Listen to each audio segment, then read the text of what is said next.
வணக்கங்க. என் பேர் அண்ணாதுரை, திருச்சியிலேருந்து வர்றேன். எனக்கு பேக் பெயின் இருந்தது. கிட்டத்தட்ட 20 வருஷமாக பேக் பெயின் இருந்தது. ஒரு கட்டத்தில் வலியே தாங்க முடியாமல் 2011 திருச்சியில் சர்ஜரி பண்ணினேன்.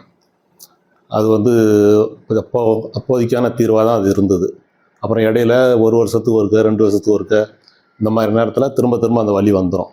அந்த வலி வரும்போது அப்போதைக்கு தேவையான நிவாரணம் எடுத்துக்கிறதுக்காக வலி குறைக்கிறதுக்கு ஹாஸ்பிட்டலில் போய் திரும்ப அட்மிட் ஆகி 1 வாரம் 10 நாள் ஹாஸ்பிட்டல் பெட்டில் இருப்பேன்.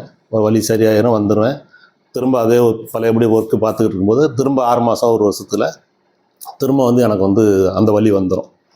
திரும்ப போவேன். இப்படியே கிட்டத்தட்ட ஒரு 10 டைம் நான் போயிட்டு வந்துக்கிட்டே இருந்தேன். வருஷத்துக்கு ஒருக்க, 1.5 வருஷத்துக்கு ஒருக்க இந்த மாதிரி போயிட்டு வந்தேன். வலி குறைஞ்ச பாடில்லை. அதுக்கப்புறம் நான் ஒர்க் பண்ணுற இடத்துல எங்கள் ஓனர் சொன்னார், அவங்க வீட்டில் எங்கள் சாரை பார்த்து அவங்களுக்கு இதே பிரச்சனை இருந்து அவங்க சர்ஜரியெல்லாம் பண்ணாமல் அவர் சாரோட ட்ரீட்மெண்ட் எடுத்ததுக்கப்புறம் அவங்களுக்கு சரியாக இருக்குது, நீ போய் பாரு சரியாகும் அப்படின்னு சொல்லி சொன்னாங்க. அதுக்கப்புறம் நான் சார்கிட்ட அப்பாயின்மெண்ட் வாங்கிட்டு பார்த்ததுக்கப்புறம் ஃபஸ்ட்டு டைமில் எனக்கு கிட்டத்தட்ட கடவுளை பார்த்த மாதிரி இருந்தது. ஃபஸ்ட்டு டைமில் எனக்கு அப்படி ஒரு வலி குறைஞ்சி ரொம்ப சந்தோஷமாக இருந்தது.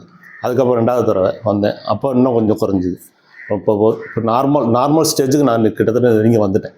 பழைய மாதிரி இல்லாமல் நார்மல் ஸ்டேஜுக்கு வந்துட்டேன். முன்னை விட இப்போ ரெகுலராக ஒர்க்கு அதிகம் பார்க்குறேன். நான் நைட்டு கண்ணு முழிச்சு வேலை பார்க்குறது, ரொம்ப நேரம் கழிச்சு தூங்குறது. முன்னாடியெல்லாம் அப்படி இல்லை. சின்ன வேலை கொஞ்சம் ஹார்டாக பண்ணனாலே வலி எடுத்தேன்னா போய் படுத்துருவேன். இப்போ அப்படி இல்லை. ரொம்ப நல்லா இருக்குது. இது நீடிக்கும்னு நான் நினச்சிக்கிட்டு இருக்கிறேன்.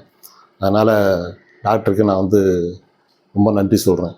எனக்கு இந்த பிரச்சனை தான் நான் மீண்டு வந்துட்டதாகவே நினைக்கிறேன். நன்றி, வணக்கம். அதாவது அவங்க சொன்னாலும் இவ்வளோ தூரம் நீங்கள் தேடி வந்தீங்க. நிறைய பேர் சொல்லுவாங்க, இங்கே போங்க சரியா, அங்கே போங்க சரியா, போனால் சரியாகும், போய் பார்க்கலாம்னு நீங்கள் செக் பண்ணிட்டு வந்தீங்க. ஆமாம். ப்ளஸ் சொன்னதை ரெகுலராக ஃபாலோ பண்ணுங்க. அதுக்கான ரிசல்ட் இல்லை சார், நான் எல்லாமே ஃபாலோ பண்ணிக்கிறேன் சார். இல்லைங்க, அந்த அளவில் இல்லைங்க. அவர் கரெக்டாக ஃபாலோ பண்ணாரு. டைமுக்கு வந்தாரு. புரிஞ்சது. ஓகே. என்ன ரொம்ப கஷ்டப்பட்டேன் சார். அப்படின்னு இல்லை, வாழ்க்கையே முடிஞ்சு போன மாதிரி ஒரு ஸ்டேஜுக்கு வந்துருச்சு எனக்கு. இப்போ தான் எனக்கு